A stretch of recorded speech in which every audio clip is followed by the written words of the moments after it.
We are not your grandmothers and grandfathers in NAACP. And I know some chapters that's what I think of.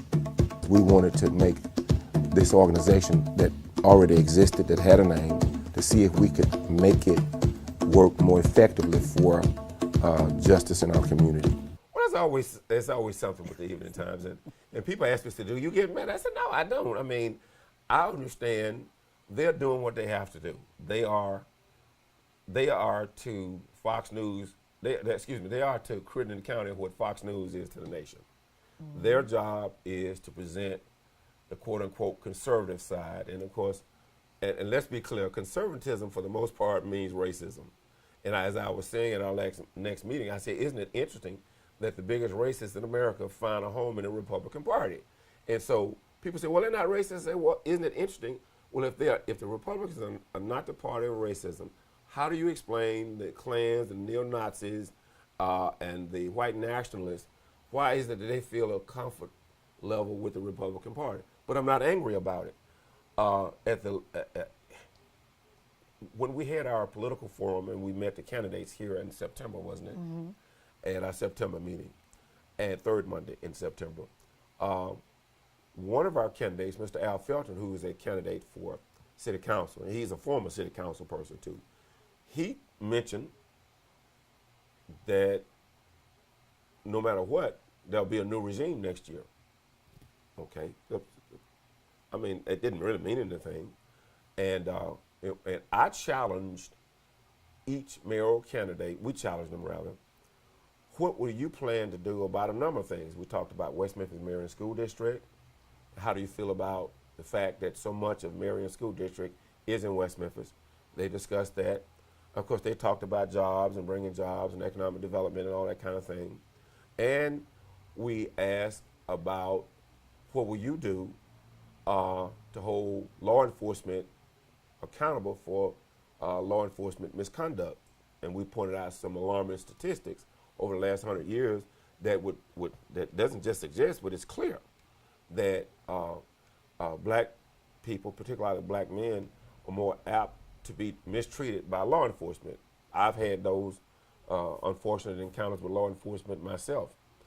And so the newspaper wrote that I opened up the meeting saying there's going to be a new regime next year. Well, no, I didn't. That was Al Felton, but it doesn't matter.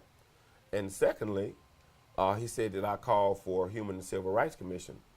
Well, no, I said we tried through Mr. Hubert Bass, one of our former members, had written an ordinance for the city and the county to create a Human and Civil Rights Commission that would deal with police misconduct, that would deal with unfairness and fairness in hiring and promotions, and those sorts of things.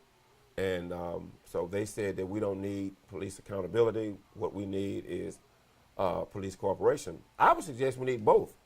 I personally think that law enforcement and school teachers are probably the two most important things that we have, and I think that they're underpaid, and if we paid more, we'd probably get better people. But there's no doubt. I think the paper was attempting to suggest that because I called for police accountability, that somehow or another makes me anti-police, which is absolutely foolish. A former New York police captain had this to say: law enforcement is a noble profession, but it needs external oversight. As in every aspect of our lives, we're held accountable. Most of us that work on a job, we have these, we're accountable. The IRS will hold you accountable for your taxes. And so that's all we're asking for is accountability in every aspect of government, but particularly with people with the kind of power that law enforcement officers have.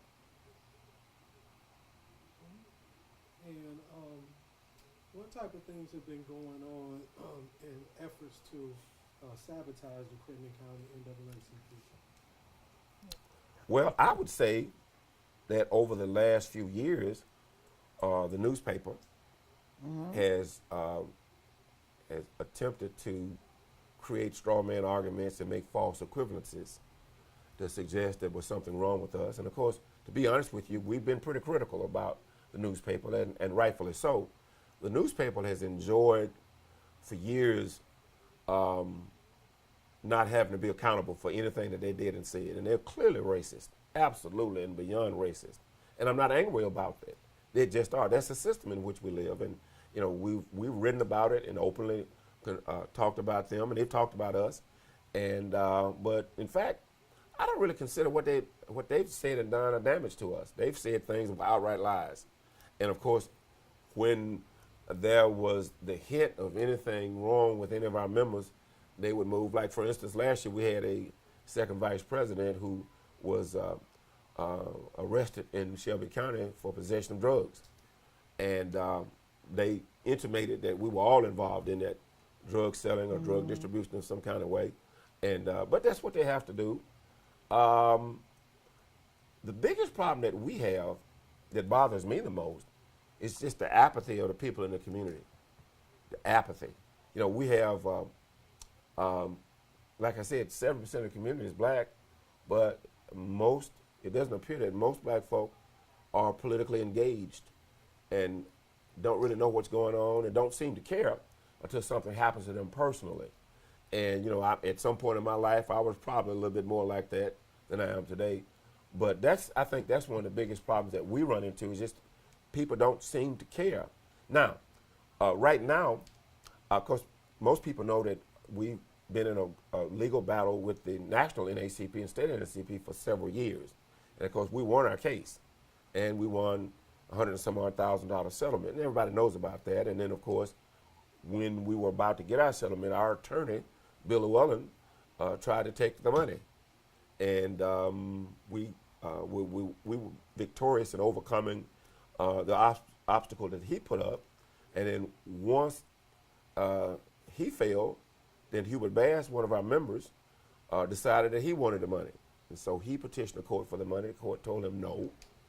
And the moment the court told him no, that you are not entitled to any of the money goes to the organization, then he and a number of other of his cohorts got together and started having these fake pretend NAACP meetings and creating some confusion as to who was the legitimate NAACP. And of course, Mr. Watkins has been sort of Kyle Watkins has been sort of the major spokesperson for that movement. And so some months ago, we actually sued them in court to have the court issue a restraining order or an injunction to stop them from doing that. Now, we changed attorneys recently, so I think they may have felt that we had failed in our legal efforts, but no, we have not. We know Mr. Watkins has been going to churches and community organizations,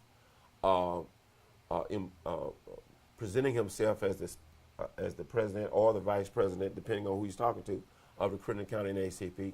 But what's really happening is Mr. Watkins apparently is trying to run a hustle of some sort to get people to give him money for running these mentoring programs. And, you know, and I've got a police report here on him, and I would suggest to people, do what you want to do.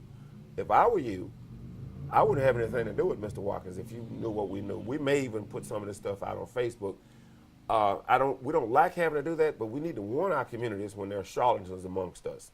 And I've had several people call me. I had a man from a church up in southern Missouri. I ran into him, the pastor of the church, that said he had been to his church. And some man from Forest City said he's been down there at their community center.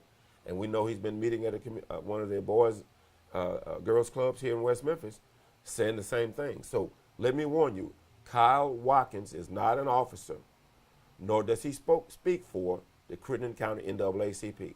So if he presents himself to you as an officer, vice president, or president of the Crittenden County NAACP, that is a lie.